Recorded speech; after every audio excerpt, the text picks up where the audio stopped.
आखिर क्यों जरूरत आन पड़ी है राम सेतु पर बात करने की? आखिर क्यों इसको जांच के लिए कहा जा रहा है कि पत्थर कितने साल पुराने हैं? आखिर क्यों इसको जांचा जा रहा है इतने सालों बाद? क्या इसको लेकर पहले भी विवाद हो चुका है? अब दोबारा से इस पर क्यों कार्रवाई की हो रही है? नमस्कार, मैं राघव जैन। कवर स्टोरी में आज बात करेंगे आखिर दोबारा से इसकी जांच के आदेश क्यों मिले। लेकिन इससे पहले नजर सुर्खियों पर। आलोचनाओं का सामना कर रहे मोदी सरकार को राहत। IMF ने नए कृषि कानून को बताया महत्वपूर्ण कदम। भगवान शिव और राम पर टिप्पणियों के चलते तांडव वेब सीरीज पर छिड़ा विवाद। जन्मदिन पर मायावती का बड़ा ऐलान, कहा यूपी और उत्तराखंड में बसपा नहीं करेगी गठबंधन, सभी सीटों पर उतरेगी प्रत्याशी। जाते जाते ड्रैगन को खून के आंसू रुला रहे हैं ट्रंप। अमेरिका ने चीनी सेना से जुड़े 9 और कंपनियों को किया बैन। अब नजर आज की कवर स्टोरी पर। जी हाँ, भारत और श्रीलंका के बीच चुना पत्थर के टीलों में के समूह राम सेतु की सही उम्र पता लगाने के लिए पुरातत्व विभाग ने एक शोध की अनुमति दी है। आधुनिक वैज्ञानिक तरीकों से पता करने की कोशिश की जाएगी आखिर यह सेतु कब बना था। राम सेतु को मूल रूप से आदम के सेतु के नाम से जाना जाता है। यह तमिलनाडु के दक्षिण पूर्वी तट पर स्थित पनबन द्वीप और श्रीलंका के उत्तर पश्चिमी तट पर स्थित मन्नार द्वीप के बीच स्थित है।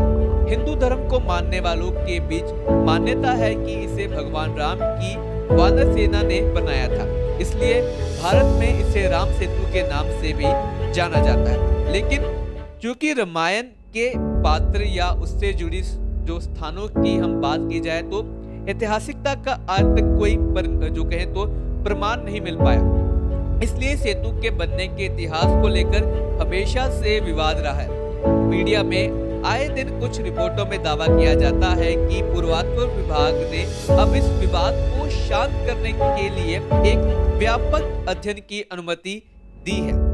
आपको बता दें कि खबरों के अनुसार वैज्ञानिक और औद्योगिक अनुसंधान परिषद का गोवा स्थित समुद्र विज्ञान का राष्ट्रीय संस्थान यह अध्ययन करेगा। इसके लिए समुद्र के नीचे की परिस्थितियों का भी अध्ययन किया जाएगा कि और यह पुरातत्व महत्व की प्राचीन कालीन वस्तुओं के अध्ययन रेडियोमेट्रिक और TL डेटिंग पर आधारित होगा। इसके लिए और अतिरिक्त पर्यावरण संबंधी जानकारी को भी परखा जाएगा।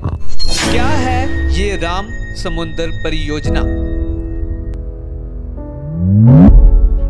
रेडियोमेट्रिक डेटिंग के इस्तेमाल से रेडियोथर्मी अशुद्धियों को देखकर किसी वस्तु की उम्र का पता लगाया जा सकता है। TL डेटिंग का इस्तेमाल किसी भी वस्तु के गर्म होने पर उससे निकलने वाली रोशनी के मूल्यांकन के लिए किया जाता है।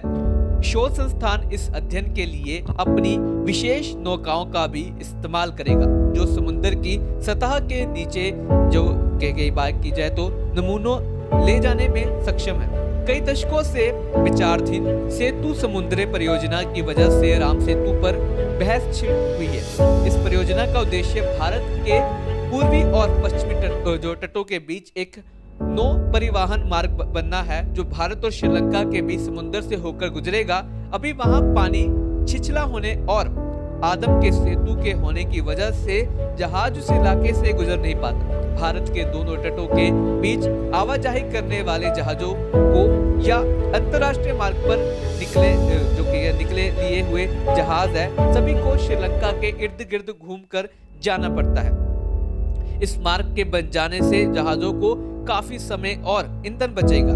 लेकिन इस परियोजना के लिए पिछले बात की जाए जो छिछले पानी में काफी गहरी खुदाई करनी होगी, जिसके वजह से आदम के सेतु को नुकसान पहुंच सकता है। जी हाँ, ये बड़ी बात यहाँ पर यही है। और पर्यावरण प्रेमी इस इलाके की इकोलॉजी के संरक्षण को लेकर इस परियोजना का विरोध करते आए हैं। लेकिन हिंदूवादी संगठन इस परियोजना का इसलिए विरोध करते आए हैं क्योंकि उनका मानना है इससे भगवान राम से जुड़ी उनकी धार्मिक भावनाओं को ठेस पहुंचेगी। रामायण की ऐतिहासिकता। 2007 में पुरातत्व विभाग ने सुप्रीम कोर्ट में हल्फनामा देकर कहा था कि सेतु एक मानव निर्मित ढांचा नहीं बल्कि प्राकृतिक उत्पत्ति है। लेकिन राजनीतिक विरोध के बाद उसने ये हल्फनामा जो वह वापस ले लिया था।